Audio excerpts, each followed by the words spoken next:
Hello everybody, welcome back to another video. In this video, I'm going to be going over how to recreate those I Spy type of collages using Photoshop. Super easy, real quick. Using select subject or remove background or some of the simple selection tools. Let's get started. The first thing that I'm going to do is take photos of my items, but I'm going to make sure that I'm using a plain background. That way when I go into Photoshop, it can really recognize those items without having a messy background.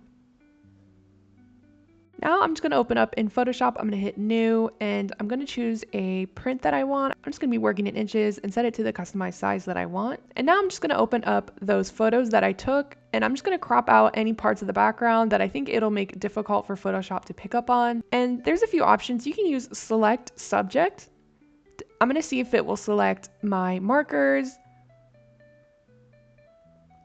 And it had a little bit of trouble, so I'm going to do a different way. It's still easy. I'm just going to select those markers by themselves. I'm going to copy and paste them into a different layer. I'm going to hide my main layer. So now I only have my markers. I'm going to hit select subject.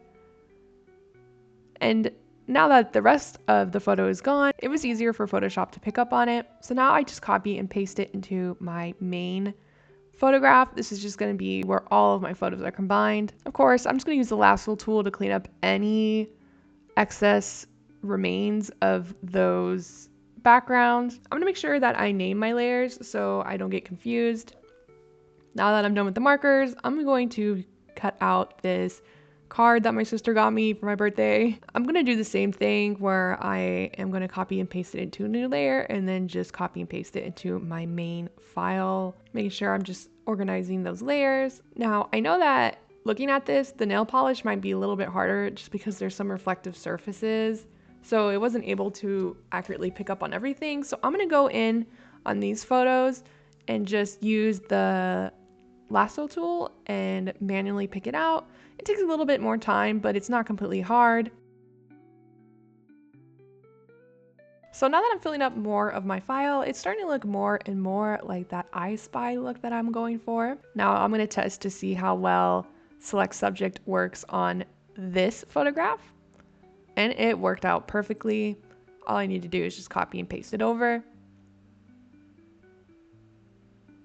And all I'm doing is just resizing it. Sometimes some items or photographs will copy and paste in a little bit bigger, but you can always adjust that but just by clicking and dragging those little squares when you're around it. Adding in my notebook, selecting subject once more, perfectly selected it. I'm just gonna copy and paste it over. I can even rotate these images. Now I'm going to do these one by one because I want to move them around separately. Again, just doing select subject and just editing the size by dragging. So I'm going to continue doing this for the rest of my items.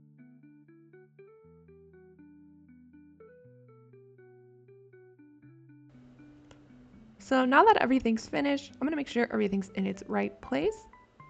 And right now my background is transparent and I do want it to be a classic white background. I'm just going to use the select tool and select the entirety of that background. I'm just going to fill color, move it over to white and hit OK. And now my file is ready. I'm just going to export it by going to File, Export As, and saving it as a PNG, making sure that white background is still there. And this is what it looks like when I'm done.